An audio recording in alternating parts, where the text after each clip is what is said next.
자, 노인체육론 같이 보시겠습니다. 1단원 노화와 노화의 특성. 1번 노화의 개념. 노화에 대한 정의. 나이를 먹으면서 정신적, 신체적 기능이 약화되는 현상이다. 우리가 다 알고 있는 그 일반적인 노화에 대한 그런 의미죠. 2번 질병 또는 기타의 큰 사고 등에 의한 것이 아니고 연령 증가에 따라 생체 조직이나 기관의 형태가 변화하고 기능이 감퇴되어 가는 비가역적인 퇴행성 과정이다. 이렇게 되어 있죠. 3번 노화는 대부분의 사람들이 겪는 신체 기능의 점진적 감퇴를 수반한다. 지금 이제 초록색 글씨죠. 기출에서 나왔었던 그러한 부분들이니까 조금 더 잘 유념해서 보시기 바랍니다. 4번 노화는 생물학적 노화, 심리적 노화, 사회적 노화의 과정을 포함하여 생물학적 노화는 모든 사람에게 보편적으로 일어난다. 그렇죠? 그냥 나이를 먹으면서 이렇게 늙어가는 그런 연대기적 노화의 한 과정이라고 보시면 되죠. 5번 노화의 속도와 기능 저하의 정도는 개인 차가 존재한다. 그러니까 개인마다 다 다르다는 거죠. 어떤 사람들은 조금 더 천천히 늙는 경우가 있고, 그렇죠? 동안이다 뭐 이렇게 이야기하죠. 또 어떤 친구들은 굉장히 같은 또래, 같은 나이임에도 불구하고 좀 더 흔히 이야기하는 그 사근 느낌들 있죠. 좀 이렇게 빨리 노화가 진행되는 듯한. 물론 이제 그게 그 생활 방식 그리고 식습관 등등에서 또 이제 차이가 생기게 되죠. 아무래도 유전적인 부분도 당연히 존재를 하는 거고요. 그렇죠? 더 빨리 노화가 일어나는 거, 그리고 조금 더 늙게 노화가 일어나는 거. 그래서 요즘은 왜 계속 안티에이징이라 그래가지고 화장품이라든가 뭐 이런 피부과 관리라든가 이런 것들이 굉장히 사람들한테 많은 관심을 받고 있죠. 생각보다 이제 이 노화라는 개념을 여러분들이 이제 좀 뭐 이해하기 어렵거나 모르는 부분은 아닐 거예요. 일반적인 상식으로 접근할 수 있는 부분들이 굉장히 많기 때문에 편안하게 접근할 수 있는 그러한 내용이에요. 이제 여기 노인체육론에서 보시면은 이론이라든가 모형 이런 부분들이 있어요. 그런 게 이제 조금 외워야 되고 조금 관심 있게 보셔야지만 문제를 풀 수 있는 그런 영역이고, 다른 부분들은 그래도 좀 편안하게 여러분들이 상식선에서 맞출 수 있는 그런 문제들이 굉장히 많이 있습니다. 그렇기 때문에 좀 편안하게 보실 수 있는 그런 과목이라고 보실 수가 있을 것 같아요. 그리고 이제 재밌는 거는 현장에서 레슨을 하다 보면 약간 이제 그 50 되신 분들, 그리고 갱년기 증세가 이제 오시는 분들, 이런 분들 보면은 여자분들도 갱년기를 느끼시는 분들도 있고 남성분들도 의외로 또 갱년기를 느끼시는 분들이 많이 있어요. 그리고 그 나이를 먹어가는 그 노화의 한 과정인데 그걸 이제 부정하시는 분들이 굉장히 많습니다. 그래서 이제 우리가 알고 있는 많은 어떤 좀 어떻게 보면은 철학적인 내용들 뭐 그런 것들이 또 조금 이렇게 반영이 되어져 있는 부분들이 있어요. 뭐 흔히 이야기하는 그냥 좀 아름다운 이야기들이라고 보시면 돼요. 자, 2번 노화의 과정 및 사회 문화적 인식. 1번 생물학적 노화의 특성은 신체 구성 조직 성분 중 지방분은 증가하는 반면에 고형분과 수분은 감소하여 뼛속의 칼슘이 고갈됨에 따라 골다공증의 증세가 나타난다. 그러니까 골밀도가 이렇게 낮아지는 그러한 현상이라고 보시면 되죠. 2번 연골의 탄력성이 약화되고, 그렇죠? 연골은 계속 사용할 수 있는 게 아니에요. 그렇죠? 그 마모돼 갖고 다르면 사용할 수가 없어요. 그래서 여러분들이 무릎 관절이라든가 이런 데를 좀 아껴서 사용하시는 그러한 부분도 사실 좀 필요합니다. 실제로 웨이크보드를 굉장히 좋아하는 어떤 젊은 친구를 아는데 그 친구가 이제 배를 몰고 있어요, 청평에서. 근데 이 친구는 젊을 때 너무 좋아서 웨이크보드를 정말 심하게 많이 타가지고 무릎 연골이 굉장히 많이 닳았어요. 그래서 이 친구는 무릎 연골이 너무 많이 닳아서 웨이크를 못할 뿐만이 아니라 일상생활에서도 굉장히 불편해하고 있거든요.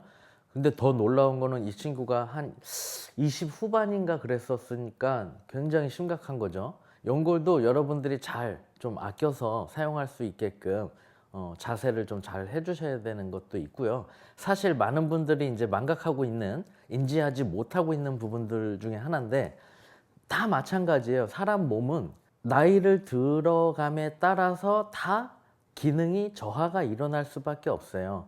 그리고 수명이라는 게 있습니다. 사람의 이 수명이 있는 것처럼 뭐 눈동자, 이 눈도 수명이 있어요. 계속 우리가 뭐 계속 이렇게 볼 수 있는 게 아니라 시력도 점점점 감소하죠. 그래서 뭐 가까이 있는 물건이 잘 안 보인다든가 멀리 있는 게 더 잘 안 보인다든가 그리고 스트레스를 많이 받거나 굉장히 이제 신경적인 어떤 그 과민에 시달리고 하다 보면 시력을 잃게 되는 사례들도 있어요, 심지어.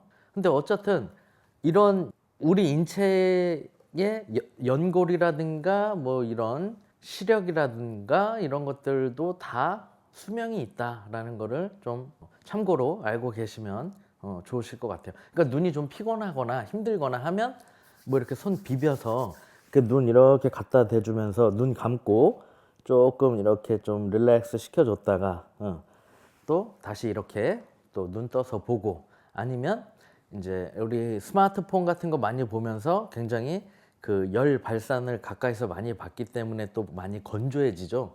전자장비, 뭐 큰 스크린, TV 이런 것들 굉장히 요즘 대용으로 나오고 하다 보니까 굉장히 눈에도 부담이 또 많이 되고 하기 때문에 대부분 많은 분들이 그 컴퓨터 모니터 많이 보고 해서 안구 건조증 이런 거 아마 많이 있으실 거예요. 그래서 인공 눈물 같은 거 눈에 이렇게 좀 뿌려서 이렇게 넣어주면서 관리하시는 그런 분들도 계시고, 근데 그런 거 굉장히 좋은 겁니다. 그렇게 일종의 사람의 몸도 자동차 부품처럼 수명이 있고 그런 관리가 굉장히 중요하다라는 거를 좀 더 인식하고 그렇게 사용을 하시면 더 오랫동안 건강하게 사용할 수 있지 않을까. 자, 2번.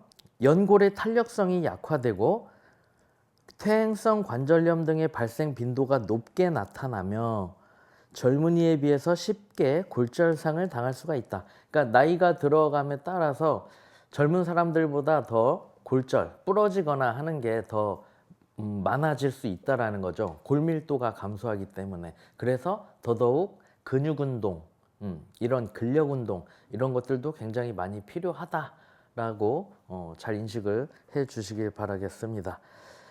참고적으로 또 조금 더 설명을 드리면 피로골절이라는 것도 있어요. 그러니까 말하자면 작은 어떤 자극이 계속 반복적으로다가 내 어떤 신체의 일부에 들어오게 되면 금이 가는 거예요. 미세한 크랙이 생기는 건데 그걸 피로골절이라고 표현을 합니다.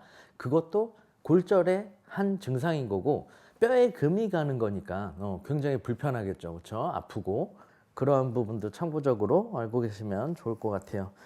이 과목에 대해서 여러분들이 뭐 공부하시면서 점수를 잘 받고 이런 것도 중요하지만 이런 암묵적인 어떤 보이지 않는 지식들을 잘 이렇게 습득하시면서 맞아 그럴 수 있구나 이렇게 들으시면서 현장에서 고객들을 대할 때 트레이닝에 자연스럽게 접목이 되고 여러분들이 어떤 교육을 시킬 때 회원한테도 고객한테도 어떤 교육이 필요합니다. 실제로 레슨을 해도 50분 강습을 하면 예를 들어서 강습이 끝난 다음에 10분 정도는 가볍게 뭐 앉아서 상담하는 느낌으로 이런저런 교육도 해주고 왜 이런 운동을 더 하는 게 더 좋고 앞으로는 어떻게 해나가자 이런 것들이 같이 이렇게 조언이 들어가지고 그래야 더 퀄리티 있는 좋은 강습이 될 수가 있겠죠. 그래서 시험에 합격하는 것도 중요하지만 뿐만 아니라 여러분들의 이런 기본적인 여러 가지 베이스 지식들을 같이 잘 좀 습득을 해 나가시기를 바래요. 3번 노화에 따라 남자는 2.25%, 여자는 약 2.5% 정도 신장이 줄어들고 체중도 감소한다. 그러니까 키가 줄어드는 거예요. 그렇죠? 근데 이제 보면은 남자가 조금 덜 작아지고 여자가 더 많이 작아지네요. 약간. 그렇죠? 그런 차이가 있고 4번 고령화 사회 총 인구 중에 65세 이상의 노인 인구가 7% 이상의 비중을 차지하는 사회를 말합니다. 이게 중요한 부분인데 개념적으로 여러분들이 잘 알고 계셔야 되는 부분이에요. 고령화 사회가 뭐고 고령 사회가 뭐고 이게 똑같은 얘기 같지만 달라요. 고령화 사회하고 고령 사회하고는 다른 개념이에요. 고령 사회는 65세 이상의 노인 인구가 2배가 더 늘어나는 거죠. 14% 이상의 비중을 차지하는 사회를 고령 사회라고 표현을 하는 거예요. 그렇죠? 그래서 고령화 사회는 7%. 그죠? 그리고 고령 사회가 되어가는 고령화 사회는 7%인 거고 고령 사회는 14%로 7%가 더 늘어난 거를 이야기하는 거예요. 잘 보셔야 됩니다. 6번 초고령 사회 총 인구 중 65세 이상의 노인 인구가 20% 이상의 비중을 차지하는 사회를 이야기한다. 이것도 잘 기억을 해 주셔야 돼요. 20% 초고령 사회 초고령 사회까지 잘 기억을 해 주시기 바랍니다. 7번 사회가 고령화되면 복지 비용은 증가하고 그리고 덩달아서 의료비도 증가되겠죠. 당연한 겁니다. 그러니까 노인분들이 이제 점점 많아지다 보면은 그분들을 뭐 운동시키거나 그렇죠? 그리고 건강에 대한 걸 관리할 수 있는 이런 의료적인 것들에 대한 그 비용이나 이런 부분들이 굉장히 증가하게 되겠죠. 지금 그래서 사실 노인 스포츠 지도사가 많이 필요해요, 실제로. 그리고 노인 스포츠 지도사가 노인들을 이렇게 지도할 수 있는 그런 요구, 원하는 곳들이 굉장히 많이 있어요. 근데 잘 지도해 줄 수 있는 지도자가 좀 부족한 게 현실이고 더 많은 노인 스포츠 지도사가 배출이 되어야 된다라고 저는 개인적으로 또 생각을 하고 그리고 젊을 때 잠깐 하는 직업이 아니라 이 퍼스널 트레이너라는 이런 지도자가 내가 나이가 50인데 지도자 자격증을 따서 65세 이상의 그 노인분들을 지도하면 나는 거기서 애기예요, 그냥. 제가 이 이야기를 굉장히 많이 하거든요. 이제 제가 시작하기엔 너무 늦지 않았나요? 뭐 이런 질문을 하시는 분들이 있어요. 나이가 실례지만 어떻게 되세요? 그러면 30이요. 뭐 이런 사람들도 있고.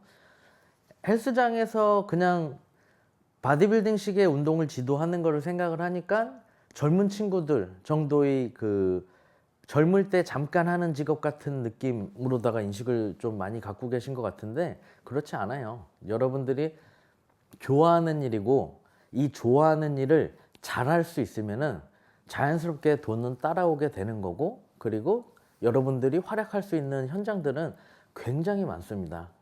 그거는 뭐 이 노인 지도 이거 하나만 보셔도 어마어마하게 큰 시장이라는 것을 또 알 수 있는 거고요. 그래서 여러분들이 잘 지도할 수 있는 좋은 지도자가 되시는 게 일단 첫 번째 제일 중요한 거고 여러분들이 그래서 현장에 나가서 그런 노인분들을 그룹으로 지도를 하시거나 뭐 1대1로 지도를 하시거나 하면은 굉장히 보람 있고 아주 그 좋아지는 그런 모습들 보면서 어떤 여러 가지 의미를 찾을 수 있는 그런 아주 좋은 부분이라고 생각을 해요. 그래서 우리 직업이 좋은 게 나이가 들어도 더 나이가 많으신 분들을 또 케어해 드리면서 젊게 살 수 있어요. 우리 몸을 관리하는 건 물론이고 우리 엄마 아빠 부모님들 관리해 드릴 수 있고 내 애들 아프거나 뭐 몸이 안 좋다 뭐 허리가 아프다 목이 아프다 이런 거 관리해 드릴 수 있고 그렇죠. 얼마나 좋아요. 안 아픈 사람 없지 않습니까? 그렇죠? 근골격계 질환은 다 있어요. 대통령도 아프고 그렇죠? 우리 엄마 아빠도 아프고 그렇죠? 우리 애들도 아플 수 있고 그걸 내가 다 케어해 줄 수 있다고 생각해 보세요. 어마어마한 겁니다. 그래서 저는 굉장히 즐겁고 재밌게 공부를 열심히 할 수가 있어요. 목표가 있으니까. 내 사랑하는 가족들을 지킬 수 있으니까. 내가 어느 정도 다 그렇게 케어할 수 있으니까. 공부하는 게 재밌습니다.